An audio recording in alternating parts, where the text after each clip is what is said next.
টানা বৃষ্টি ও উজানের ঢলে পানিবন্দী ব্রাহ্মণবাড়িয়ার নাসিরনগর উপজেলার বুড়িশ্বর, গোয়ালনগর ও চাপড়তলা সহ আশেপাশের বেশ কিছু গ্রামের কয়েক হাজার পরিবার। গ্রামের বিভিন্ন সড়ক তলিয়ে গেছে ঢলের পানিতে। বাড়িঘরে পানি ঢুকে পড়ায় বন্ধ রান্নাবান্না, সঙ্গে খাবার ও বিশুদ্ধ পানির সংকট। দুর্গতদের সরিয়ে নেওয়া হয়েছে আশ্রয় কেন্দ্রে। সাময়িক বন্ধ ঘোষণা করা হয়েছে উপজেলার 25টি সরকারি প্রাথমিক বিদ্যালয়। কোনো আট করতে না, বাজার করতে না, ছেলে মেয়ে আছে খুব অসুবিধা। ঘরের মধ্যে খাবার রান্না আছে জানে অনেক তোরাতুরি আছে, অনেক খাবারও কষ্ট হয়। পানি বুঝেছি আমার চুলা তো আগুন জ্বলে না, আমি খেয়ালে চলো বাড়ি ঘর সাইরা দিয়ে দেখতে পানি উঠে যাওয়ার কারণে, আঙিনায় পানি উঠে যাওয়ার কারণে ছেলে মেয়েদের যাতে পড়াশোনায় বিঘ্নত না হয় বা ছেলেমেয়েরা যদি আসার পথে কোনো দুর্ঘটনা না ঘটে, তার জন্য আমাদের এই কার্যক্রমটা স্থগিত রাখা হয়েছে।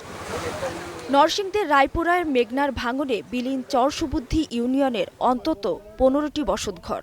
নদীগর্ভে হারিয়েছে নগদ অর্থ ও স্বর্ণালংকার সহ বিভিন্ন আসবাবপত্র। ভাঙনের আতঙ্কে আশেপাশে প্রায় 2000 পরিবার।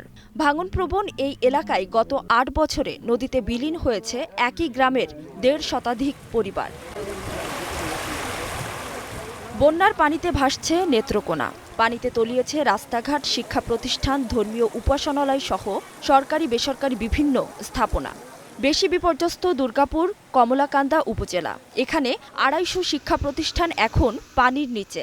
বন্ধ শিক্ষা কার্যক্রম, ভেঙেছে রাস্তাঘাট, বিচ্ছিন্ন যোগাযোগ ব্যবস্থাও। এ অবস্থায় মঙ্গলবার দুপুরে ক্ষতিগ্রস্ত এলাকা পরিদর্শন করে দুর্গতদের ত্রাণ সহায়তা দিয়েছেন ময়মনসিংহ বিভাগীয় কমিশনার।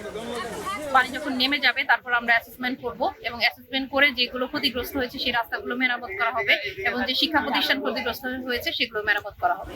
এ সময় বন্যা কবলিতদের পাশে দাঁড়াতে সবার প্রতি আহ্বান জানান তিনি।